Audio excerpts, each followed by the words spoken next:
All right, let's dive into a really fascinating medical case. It's one of those that pulls back the curtain on the power and the vulnerability of this tiny little gland that basically runs our entire bodies. Think of it like mission control for, well, you. So here's our patient. She comes in with symptoms like weight loss, dizziness, and headaches. I mean, these are super common, right? They could point to just about anything. But these vague little clues, they're actually the first breadcrumbs on a trail that's going to lead us to a very specific and very critical part of the brain. So, if you're the doctor in the room, where do you even begin with that?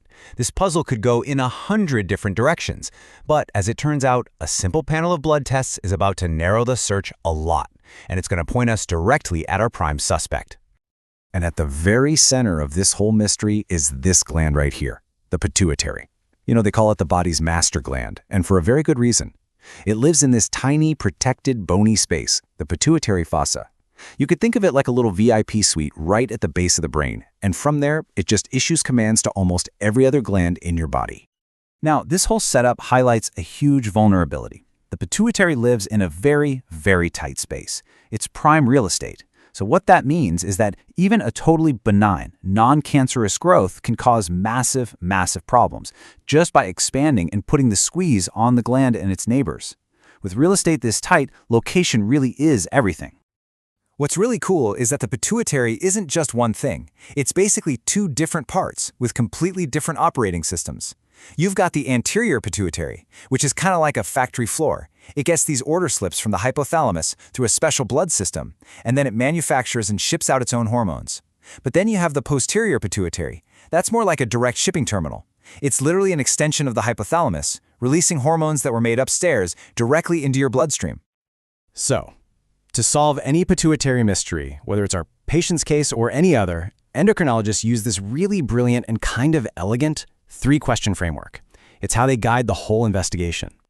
And here's that logical path. It's so simple. First, you look for a physical problem. Is there a mass, a tumor, causing pressure? Second, you check if the gland is going into overdrive and making too many hormones. And third, you check the opposite. Is it failing to produce the hormones it's supposed to? It's just a simple, clean, and totally comprehensive way to figure out what's going on. Okay, back to our patient. Her initial blood work was the first huge red flag. Her thyroid hormone, the free T4, was way, way too low. Now, normally, when that happens, the pituitary should be screaming for more by pumping out tons of thyroid-stimulating hormone, or TSH.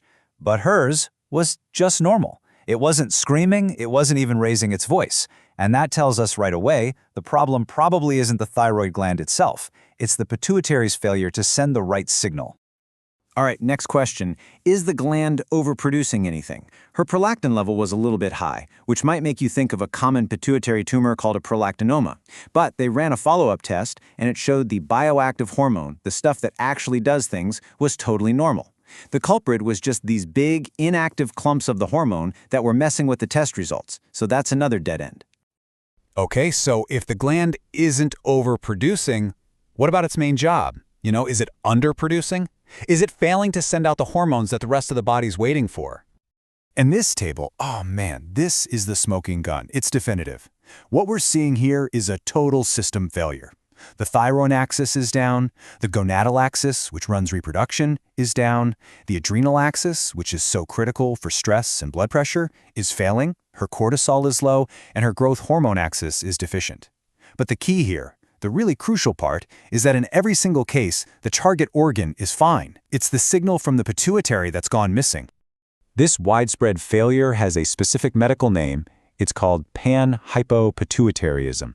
It basically means that almost all of the anterior pituitary's hormone production has just stopped. It's a complete communication breakdown from mission control. So we know our patient has panhypopituitarism, and usually the cause is a tumor. So let's talk about what actually happens when a tumor decides to set up shop in that tiny, cramped space. Well, an expanding tumor is like a really rude guest in a very crowded room. It can start stretching the lining of the brain, and that causes headaches. It can damage nearby nerves. And most dramatically, it can start pressing on the optic chiasm. That's the critical intersection where the optic nerves from both your eyes cross over, and that leads to some very specific and very strange vision problems. This visual problem is a classic textbook sign of a pituitary tumor. It's called bitemporal hemianopia, which is a fancy way of saying you lose the outer half of your vision in both eyes. It's basically like wearing permanent horse blinders, because the nerve fibers that carry information from your peripheral vision are the exact ones getting squeezed. Now, besides just squashing the normal gland and causing hormone deficiencies, tumors can also cause hormone excess. A classic example of this is acromegaly. That's where a tumor secretes way too much growth hormone, causing your bones and soft tissues to actually start growing again in adulthood. It leads to changes in facial features, enlarged hands and feet, all sorts of health problems. You might actually recognize the late actor Richard Kiel. He famously played the villain Jaws in the James Bond movies. He had acromegaly, and he used his fame to become a patient champion, raising a ton of awareness for the very condition that gave him his distinctive features. So let's get back to our patient and her MRI. Based on everything we've seen, the panhypopituitarism, the headaches, this scan should just confirm that there's a big pituitary tumor causing all of her problems, right? But here's the massive plot twist in our story. The MRI scan comes back and there is no pituitary tumor. Nothing. Not a thing. So if it's not a tumor, what in the world is causing this complete and total pituitary failure? And here's the answer, and it's something totally unexpected. Empty sella syndrome. It's like the crime scene has been wiped clean. Her pituitary fossa, that little bony chamber, is mostly just filled with cerebrospinal fluid. The gland itself is just a thin, flattened little rim of tissue plastered against the wall. Her pituitary has basically vanished. Her medical history holds the key to this whole thing. We know she gave birth back in 2003 and was able to breastfeed, and you need a working pituitary for that. So the most likely explanation is that sometime after that, a catastrophic vascular event happened. Maybe it was something called Sheehan syndrome, where blood loss during childbirth starves the pituitary of oxygen. Or maybe there was a tumor that just outgrew its own blood supply and died off, and over all those years, the damaged tissue just withered away, leaving behind the empty sella we see on the MRI today. So after this incredible diagnostic journey, what are the big takeaways? What does this case really teach us about our body's master gland? Okay, here are the key points to remember. The pituitary is our master gland, but its prime real estate makes it really vulnerable. The symptoms of it failing can be super vague and frustrating, like just being tired. That logical three-question framework, tumor, excess, or deficiency, is absolutely the key to cracking the case.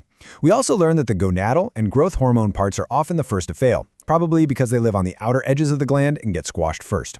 And finally, the really good news, even with something as serious as panhypopituitarism, the treatment is often really straightforward. You just replace the hormones that mission control isn't sending out anymore.